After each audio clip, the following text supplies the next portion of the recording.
big night last night? No.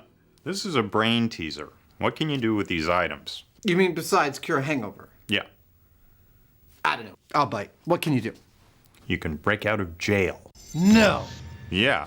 The myth is that an industrious inmate lined the inside of his cell wall with sheet plastic, and he had collected something like 10 years worth of antacid tablets, which he exposed to water, creating enough CO2 to pressurize the cell and break the cell walls, and he escaped. I love it.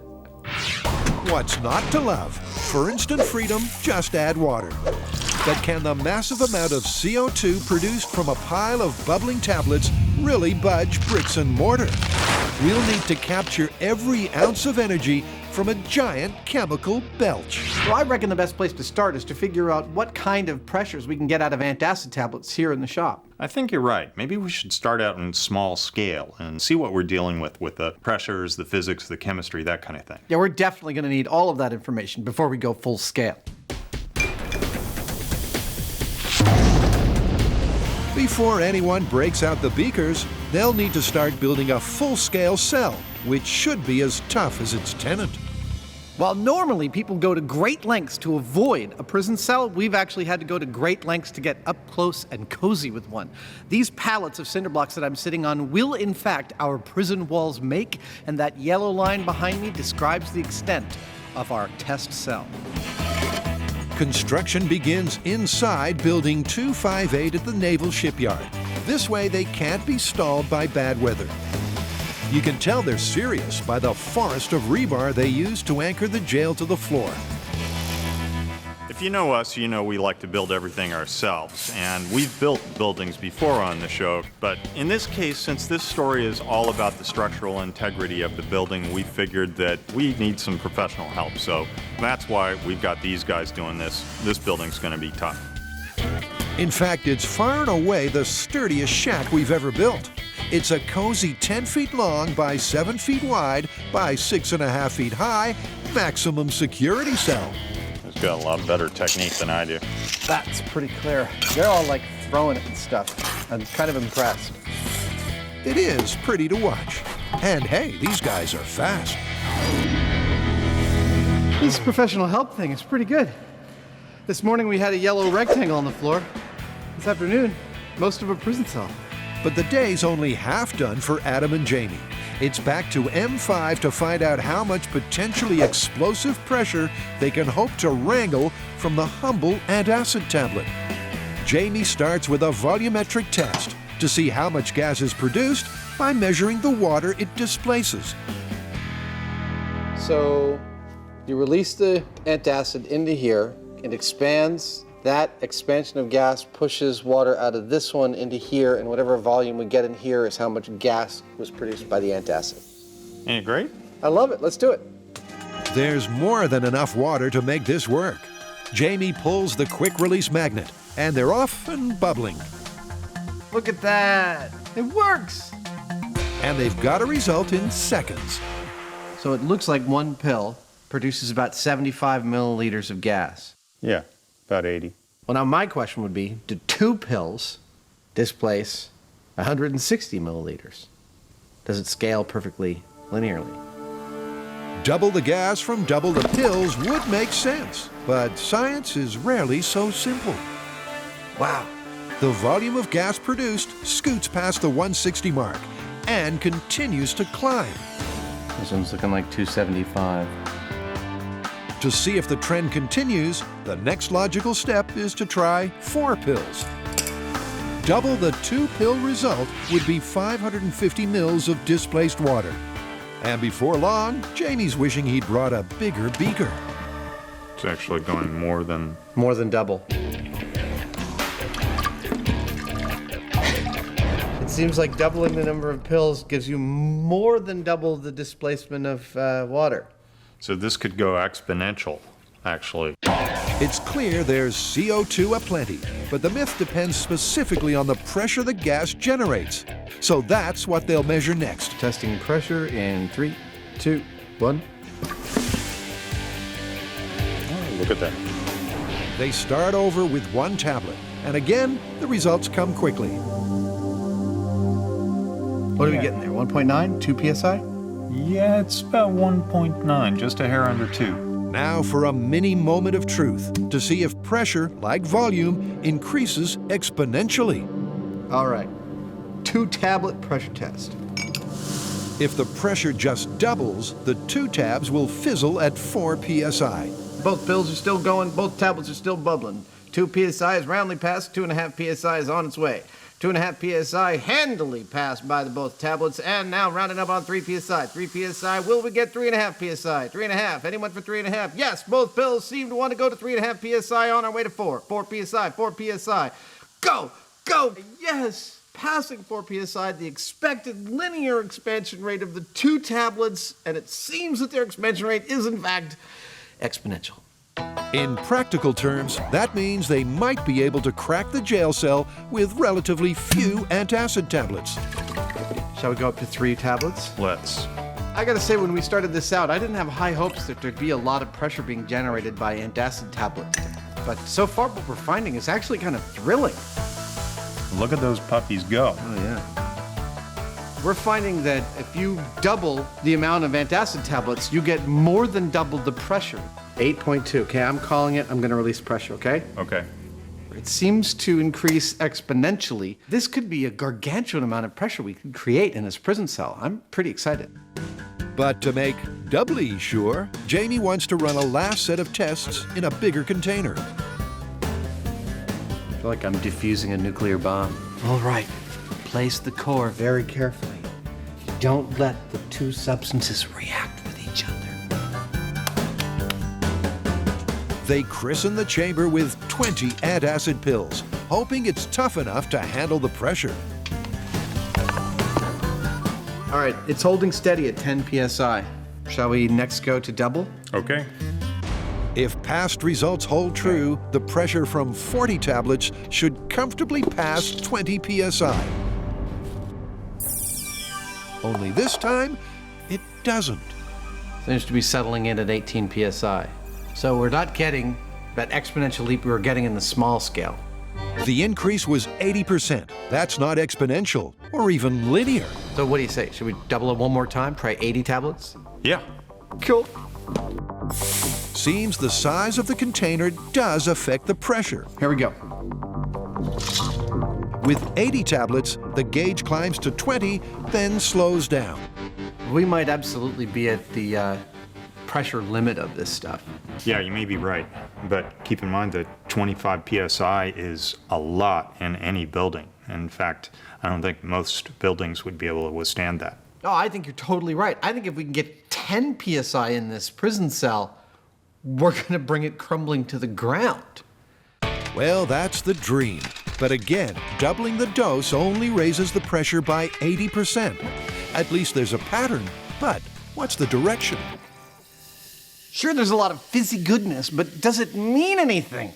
Well, I've graphed it out. I think it does mean something. Let me explain. Follow me.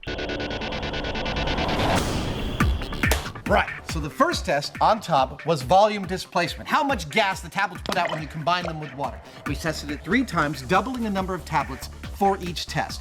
Now, we had an expectation that when we doubled the number of tablets, we'd get double the volume of gas, but this was not so. In fact, the improvement was much greater.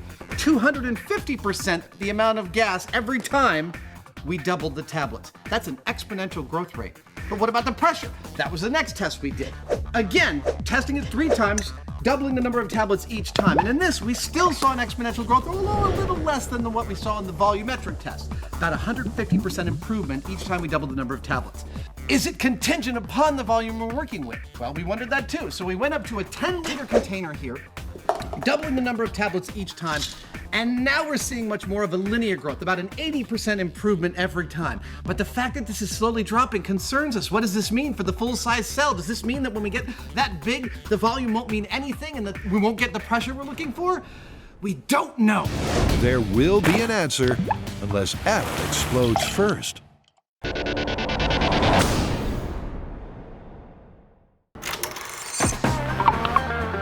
A good antacid does 2 key things. It cures your heartburn and quells indigestion. But if these jailbirds knew what else it could do, they'd put up with the pain and start stashing the rations. Adam and Jamie are testing the myth that a con busted out by exploding his cell with 10 years worth of stockpiled antacid. Unlikely or not, the method has plenty of merit.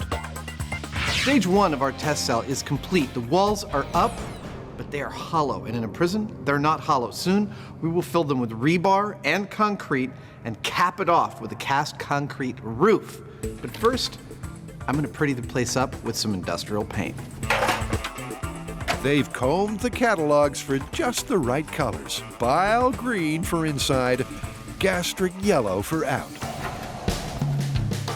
We've decided to make the roof as strong as we can because what we're really testing here is the strength of the walls, and we can't do that if the roof breaks first. So we've done a proper job of it. We've brought in a cement truck. The whole thing is going to be steel reinforced with rebar. And again, we're relying on the skills of people who normally do this kind of thing for a living. When the quickset sets, Adam ups the realism by adding some basic amenities. It's not every day a toilet's installed just for the ambience. Then Jamie brings in that most crucial of fittings, a custom-built door that's as strong as the cell. There you go. I built this door out of a solid piece of 1.25 inch bullet-resistant plastic. That's exactly the same material we use for the panels in our blast screens. It's set inside a heavy steel frame with very solid hinges. In fact, I'd bet this is actually stronger than a normal jail door. Look at that, it's actually fitting. They're not getting out. Let's go. Okay. With the cell now complete, that just leaves the giant plastic bag. And that's something they'll first test back in the shop. Well, this is a miniature version of our jail cell made out of glass. And so we're gonna see if we can break some walls, break some glass with antacid. Previous tests show that doubling the tablets won't quite double the pressure. We might absolutely be at the pressure limit of this stuff. But the boys are aware that the PSI needed to breach those jail walls could be as low as 5 or 10. All right then, 100 tablets, here we come. It's a gamble they're betting will break the tank, as Adam supplies the wannabe escapees. So our prisoner lined the inside of his cell with plastic to seal it. Well, we've replicated that here in this small scale. We've got 100 tablets, we've got some water, we've got the plastic bag, and we're looking to see how that plastic interacts with this box. Now, when we join the water and the antacid tablets, we're gonna watch that bag inflate, and hopefully we'll learn something from that, enough to translate to our full-scale experiment. Hopefully we'll also see some breaking glass, and that's just because, well, we like breaking glass. So with a shimmy and a shake, There you go. they're set to pop.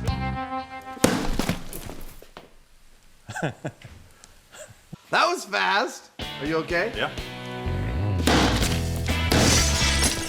Turns out it's a little harder to dump over a cup of water inside this thing than we anticipated, and that made me hold on to it a couple seconds too long. Ah, the joys of practical science. On a happier note, while the underside panel is busted, the myth is far from it. This tells me exactly what I knew about the pressures, which is they can get quite high in an enclosed space, and that speaks very well for us going full scale. But first up, that last test is well worth repeating, this time with thicker glass. You ready? Do it! With a flick of the wrist, the process begins. Now, for all you who think that dogs can sense danger, let's freeze it right here. That's Jamie's dog, Zero, who just changed her mind about coming downstairs. Wow, I can see it bowing up on top. There it goes! Oh, look, they actually escaped. They did! There's no denying it's a dangerous way to break out of jail. But if you survive, what a tale you could tell. Oh, I can see the top starting to bow. Wow! look at that force. Well, keep in mind as well that only a fraction of those pills had actually dissolved. Yeah. So this was probably happening at, what, 3 or 4 psi or so? Maybe only, yeah, I totally agree. Okay, a glass tank is not a concrete cell, but the figures are all adding up. This is good. I'm psyched. The pressures are real. I don't think there's anything to do now but go whole hog on this puppy. Over the years, we've tried several ingenious methods to break loose from the calaboose. We're busting out of here, see? We've used human hair, horses, cannons, even salsa, in a generally futile attempt to release a man on his own recognizance. Okay. Freedom! An antacid explosion might just be the craziest. But if someone stashed 2 pills per meal over 10 years, that's 22,000 tabs ready to blow. So what makes us imagine that 22,000 of these little puppies has any chance at all of breaking us out of a steel-reinforced, poured concrete jail cell? After all, in the shop, we got pressures up to 42 psi, and how is 42 pounds of anything going to break out of this wall? I'll tell you, it's all about a little thing we like to call a distributed load. Allow me to demonstrate. And yes, you can try this at home. Now, when I blow against a surface area of 1 square inch, I'm able to lift a maximum of 1.1 pounds with my breath. But expelled inside of a plastic bag with a vast surface area, that lungful of air can work miracles. Now, over an area of 100 square inches, all of a sudden, I can lift 125 pounds. And that's probably more than Adam can bench press.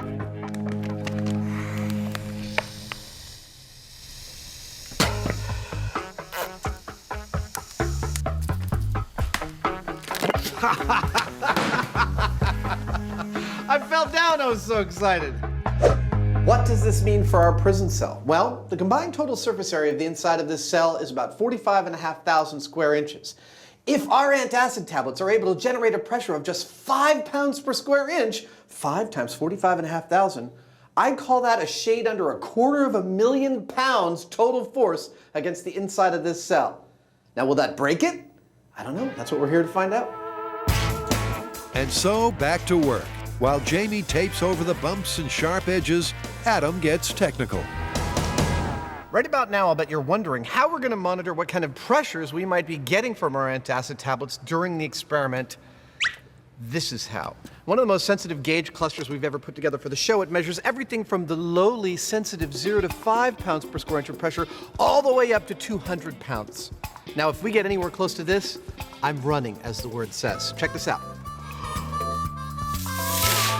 See what I mean?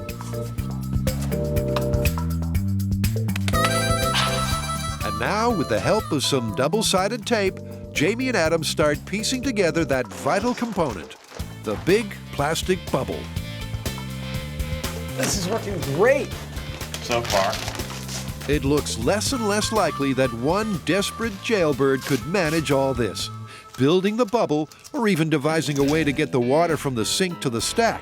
But this is a case of not letting a good story get in the way of the facts. I don't know, man. You know how you think about something like this for ages, but then when you finally start to do it, it becomes really real? I mean, in addition to actually real, but real in your head? I'm starting to feel like this may work. Yeah, well, prison can do funny things to a guy. And the guy standing in as our stunt saboteur is Buster. Time for the inmate to go in? I think so. He's got to go under the bag. He does. So let's bring him up to the edge of the door and slide him in, because if I was doing this, I'd have my mouth at the door jamb so I could breathe. If you could breathe at all. If you could breathe at all. Let's do it. What is Buster doing outside this bag? There's actually a very good reason for it. The fact is that when antacid tablets react with water, one of the byproducts is carbon dioxide. And if you're in a bag with the carbon dioxide byproduct of 22,000 tablets of antacid, there's a very high risk of suffocation. So Buster is up against the door jamb to try and breathe some fresh air while his cell crumbles around him. But now for the real star of the show, antacid by the bucketful. Okay, here you go, Adam. All right. You want to hop in? I'll hand them to you. Yeah, will you crack them open?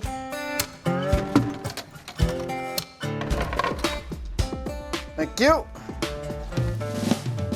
The tablets are heaped round the toilet and basin, right under the hose that's been pushed through a hole in the wall. Don't ask me how he hid these from the guards. I haven't the slightest idea. We're here to test the physics. It was in the mattress. The problem was the first time around he wet his bed. Bad idea. It's also possible that the older tablets in the myth might not fizz so well after 10 years. But like Adam said, this is more about the science than the story. I think we're good to go. All right, let's seal it up. All right. Will it work? Well, the math says it could. Honestly, I have no idea, but I tell you one thing, I'm not going to be standing near it when it goes off.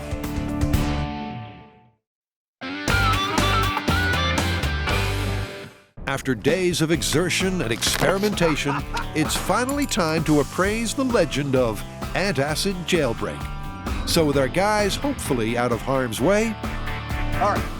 Antacid jailbreak, circumstances of the myth. Start the water flowing. and start the hearts pumping.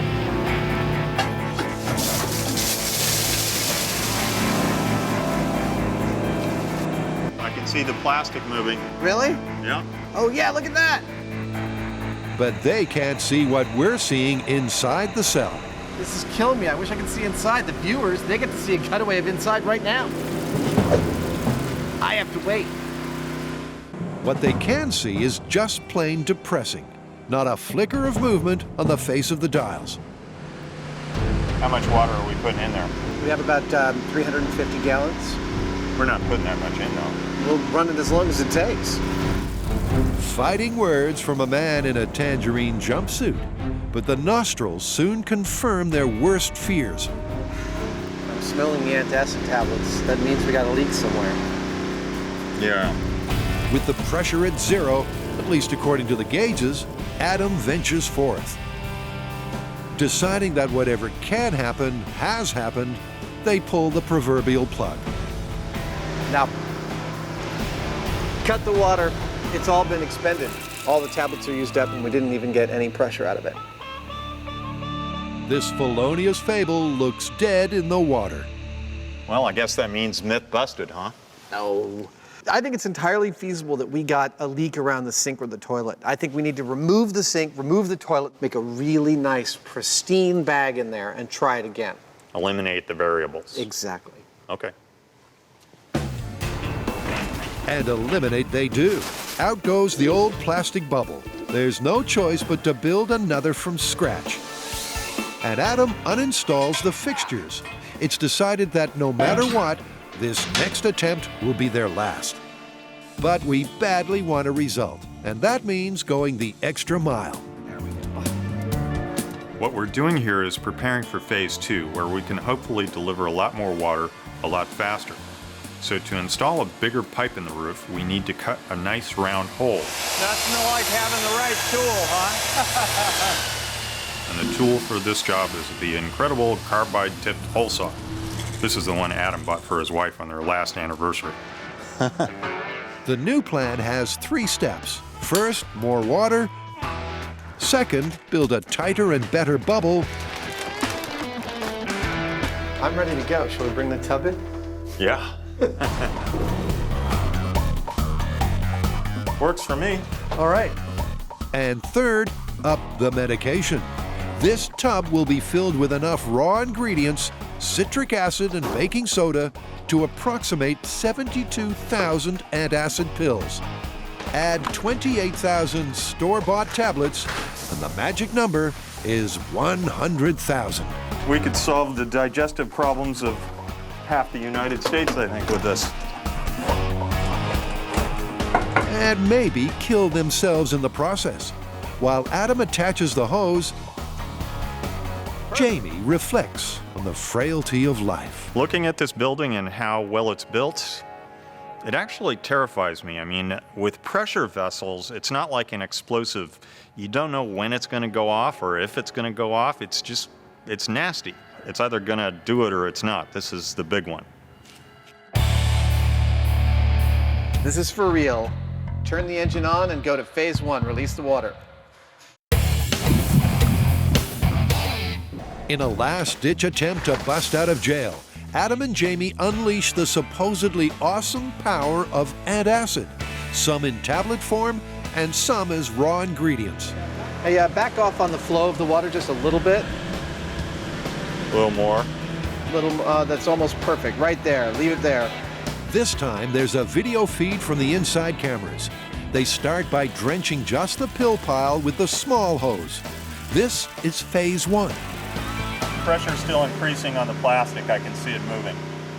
Really? Yeah, right in the corner down there. Even better, Adam's gauge cluster is finally feeling the pressure. Oh, we're getting something on the needle just a tiny bit. We got maybe 20% of 1 PSI.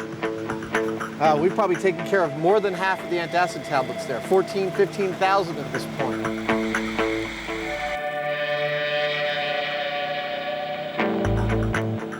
Am I crazy, or does that door seem like it's pushing out on the bottom? It is. Is it? Look along the rail on the bottom. Yeah. The door is pressing out on the top and the bottom.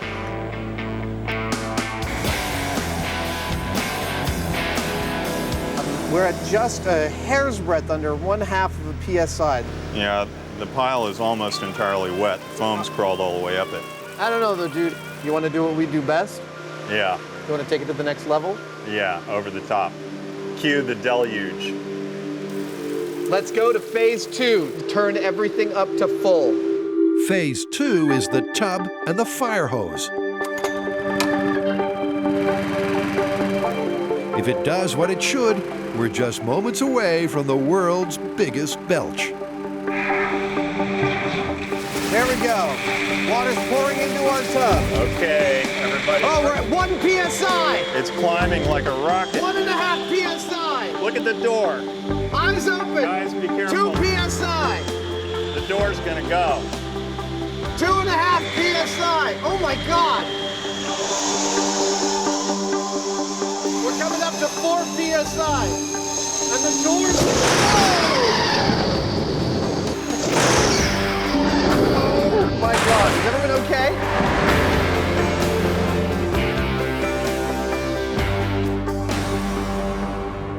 Oh, it actually worked. Dude. Look at that. Jamie's blast-proof door is bent like a straw in a cyclone. In the tub, the suds are still bubbling.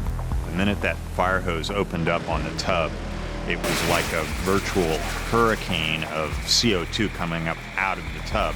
You could hear it, and within seconds, the door started to potato chip. This massive door that I built is just like creaking and groaning and curling from all of this pressure. It was agonizing to watch it.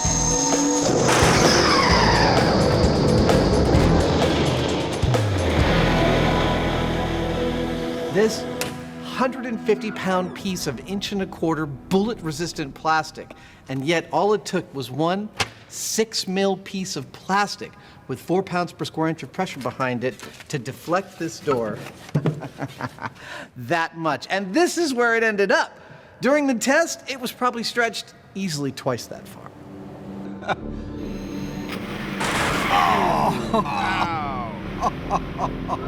There it goes. That is a shocker. It's like a wave just slammed into that door from inside. It's a cracker result. But just where does that leave prisoner Buster? Let's posit that he's inside the bag. The amount of CO2 produced by the reaction? Sorry, buddy, but I call suffocation on that. And what if he's able to actually seal himself outside the bag during a reaction? Well, I'll just put it this way. The amount of force required to bend this door like this is more than enough to squish our poor inmate like a grape. So the myth, like the inmate, is all washed up.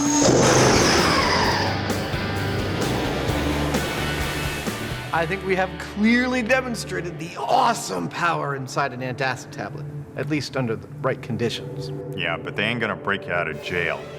Busted. Totally busted. Yet another common household item that can wreak destruction.